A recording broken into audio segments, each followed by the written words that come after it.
Hello again. Two people have been rescued after being swept to sea at Jervis Bay. It's believed the man and his daughter had been paddling to shore at Green Patch Beach when strong winds pulled the girl further out just before 2 this afternoon. The dad used a paddleboard to get her, but they ended up 5 kilometres from shore. They were brought back in by Marine Rescue. Neither required medical attention. Well, early work has officially begun on the next stage of the Princess Highway upgrade. Demolition and environmental work is the first to begin on the Jervis Bay Road intersection project at Falls Creek. $100 million has been committed to the upgrade and will ensure major work starts early next year. And if you still need to do your Christmas shopping, why not shop local? The Foragers Twilight Markets are on Sunday at the Bully Showgrounds. 19 and cloudy in Narooma tomorrow. I'll be back with your local news soon.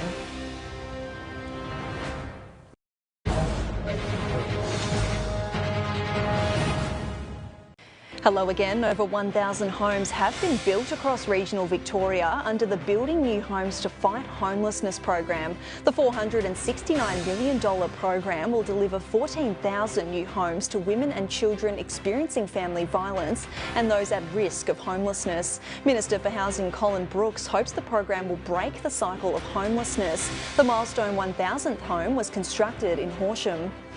The election of Joe McCracken to the State Parliament has triggered a countback to fill his position on the Western Victoria Region Council. The Victorian Electoral Commission will count back votes from the 2020 election to determine who fills Mr McCracken's vacant seat. And you can help our furry friends in need with the Ballarat Animal Shelter Christmas Drive. Pet food and toy donations will go to people in need with pets. For more information, visit the Ballarat Shelter website.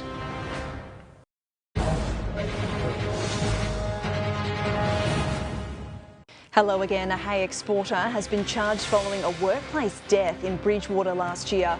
Hay Australia Victoria is facing 2 charges of failing to provide a safe workplace. A 29-year-old man suffered fatal injuries when he was trapped in a baling machine. The case will begin its court process on Wednesday at the Bendigo Magistrates Court. And 2 firefighting helicopters have arrived in Bendigo to protect the community from bushfires this summer. The Helitack 335 water bombing aircraft carries 3,000 litres of water and can fill its tank within 40 seconds. The Firebird 305 helicopter carries the air attack supervisor who oversees and coordinates the operation. Forest Fire Management's Carsten Nanestad says the air attack supervisor will help the pilot find suitable water sources near the fire. It's all part of Victoria's fleet of 50 firefighting aircrafts.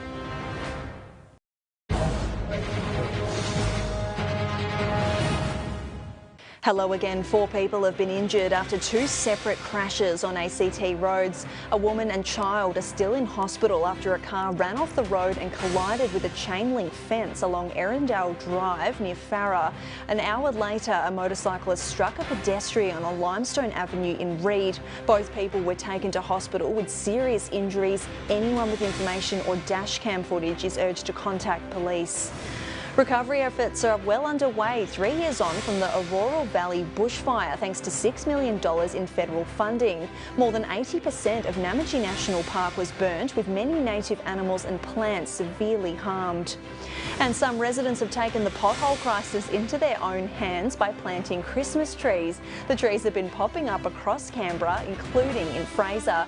17 and cloudy in Braidwood. I'll be back with more news soon.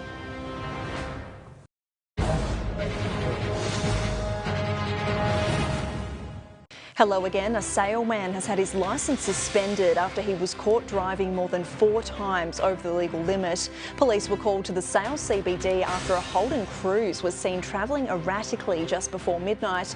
After pulling over the driver, police breath tested him. He returned a reading of .212. The man is in his 60s and he had his vehicle impounded and his licence suspended for 12 months. Police expect he will be charged on summons with offences for drink driving. The South Gippsland Council has proposed a 12-month trial that will address safety and traffic concerns in Foster. If implemented, the trial will see Pioneer Street changed to one-way only. It follows safety concerns from the public due to the high amount of car, bus and pedestrian traffic during school pick-up and drop-off. Public comment on the trial will close on January 8.